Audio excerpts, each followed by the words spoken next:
Now, interestingly, research has found a strong correlation between low ferritin levels and ADHD severity. There was one study, children with ADHD who had low ferritin levels took iron supplements for 3 months, and the results, their ADHD symptoms, mood, the attentiveness significantly improved. So this suggests that iron deficiency might explain as much of 30%, listen to that, 30% of ADHD severity.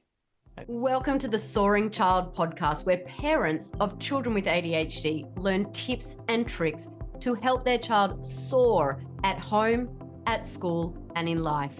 We feature interviews with experts, medical professionals, and parents just like you who are learning how to reduce ADHD symptoms using food and other natural strategies. Because children with ADHD deserve to soar just like every other child. I'm Dana Kay, your host.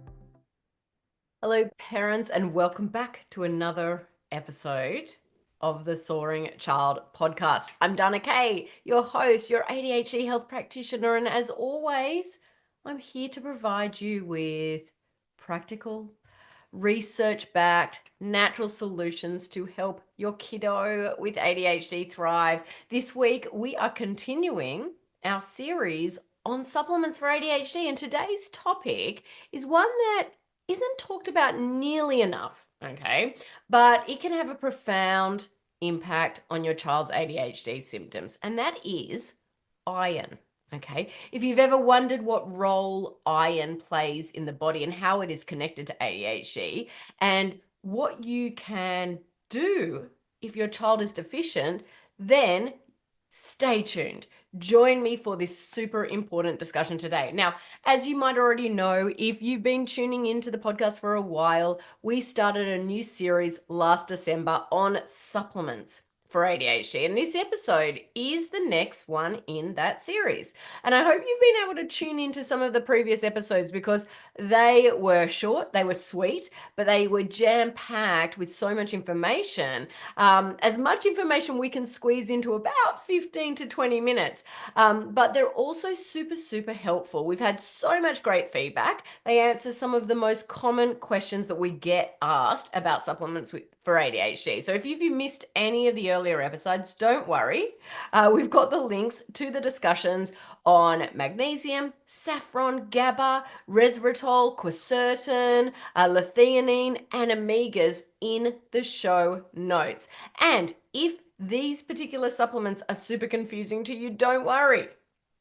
Guess what? We break it all down in those episodes, and we even provide you downloadable cheat sheets for each episode too. So you can create this little pack of cheat sheets for supplements. So make sure you check out the show notes for previous episodes about supplements for ADHD and grab those cheat sheets with each episode.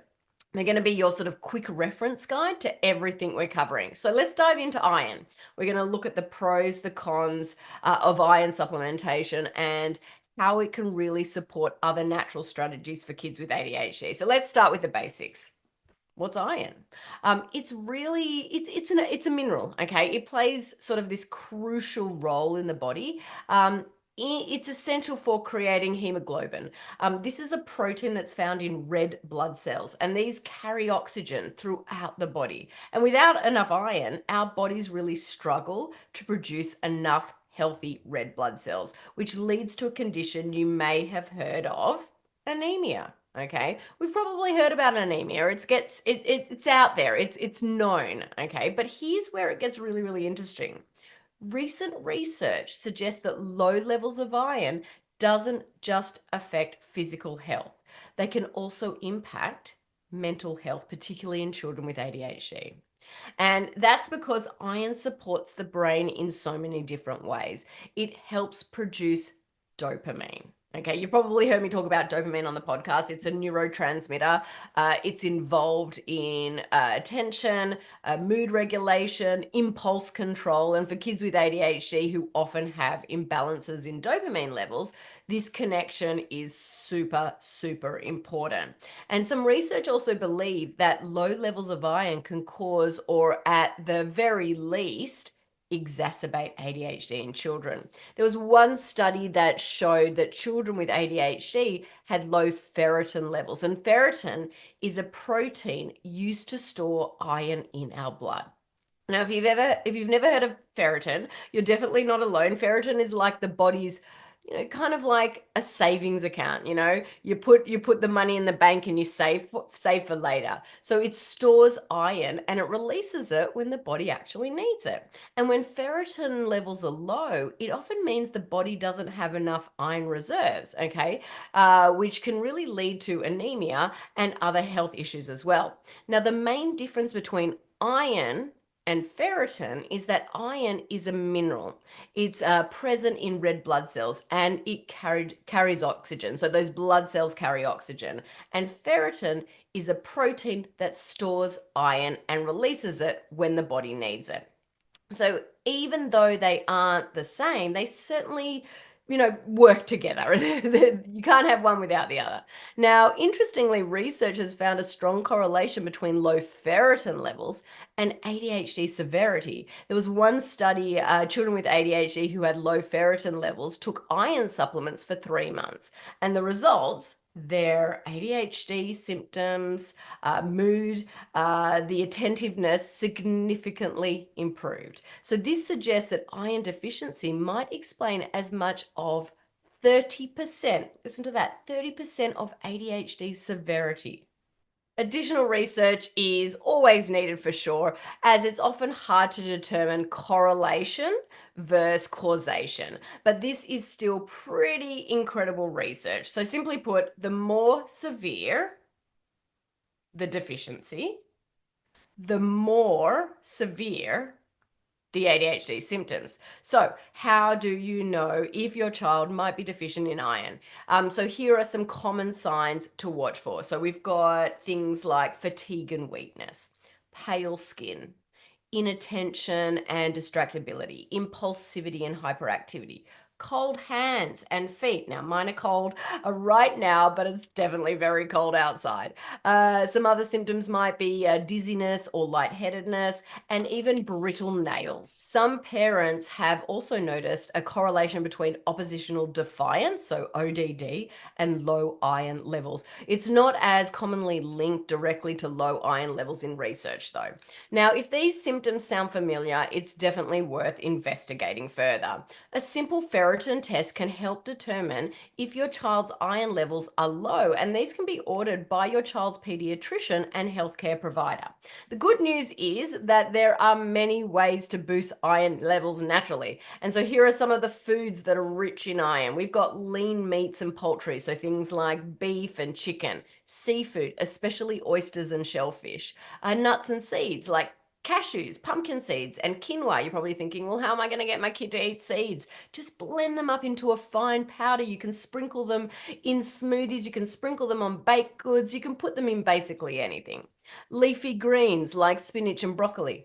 Dark chocolate. That's a good one. And so incorporating these foods into your child's diet, it's a really, really great start. But if your child's ferritin levels are below 30, food alone may not be enough. So if testing does confirm that your child is iron deficient, supplementation can make a big difference. And in this case, always talk to your child's healthcare provider to ensure safety and the correct dosage instructions. Now, my preferred method of increasing iron is through natural, nutrient-dense sources like meat products or the Paleo Valley grass-fed organ complex, which is a supplement that is made from food sources. I'm going to add the link to this particular supplement in the show notes and on the cheat sheet, so definitely check that out. Now, this supplement is a fantastic option for kids who struggle to eat enough iron from their diet. So there's a general guide for dosing. As always, though, you want to check you're with your child's healthcare provider about specific dosage instructions, since I'm not working directly with your child, and these are only sort of general guidelines. So if they're between 40 to 60 pounds, 2 capsules per day with breakfast. Now, if they're between 60 to 80 pounds, 3 capsules per day with breakfast. And if they are 80 to 100 pounds, 4 capsules per day with breakfast. If they're above that, then 5 to 6 capsules per day with breakfast is recommended. Remember, always start slowly, just 1 cap at a time, and work up to the recommended dose. But I always say make sure you take it at breakfast time because it is packed with B vitamins, which can be stimulating for some children. Now, another supplement option outside of the Paleo Valley's organ meat complex is Designs for Health Ferroshell Iron Chelate. This iron supplement, it's gentle on the stomach and it's effective at improving ferritin levels, all while minimizing common side effects. There are common side effects with taking iron, things like constipation and stomach aches. Now, you might be wondering, is there anyone who should not take iron supplements? As always, and I think I've already said it about 3 times in this episode, it's always best to talk with your healthcare professional before starting any new supplementation. But these individuals especially need to use caution first. First of all, we've got individuals with high iron levels because excessive iron intake can lead to iron overload, which may cause organ damage, particularly to the liver and the heart. And it also increases oxidative stress, which is sort of the breakdown of the cells. Now, for this reason, I recommend testing if possible and always working with a healthcare professional. This is especially important with kiddos, okay? I tell my clients that if possible, it's always best to test. Do not guess, okay? Individuals with hereditary hemochromatosis should also avoid using iron supplements. People with this genetic condition can actually absorb too much iron from their diet, making supplementation dangerous. And those with other chronic diseases, so liver disease, certain cancers or infections, should always consult a healthcare provider before taking any iron supplementation, as excess iron can exacerbate these conditions. Finally, one thing to keep in mind is that iron supplements can cause side effects, as I mentioned earlier, things like constipation, nausea, diarrhea, or abdominal pain. And those prone to gastrointestinal issues should definitely use caution. So let's recap. Okay, iron is essential for brain function, for mood regulation and attention, all areas that are often challenging for kiddos with ADHD. Low ferritin levels are common in children with ADHD and can significantly impact their symptom severity.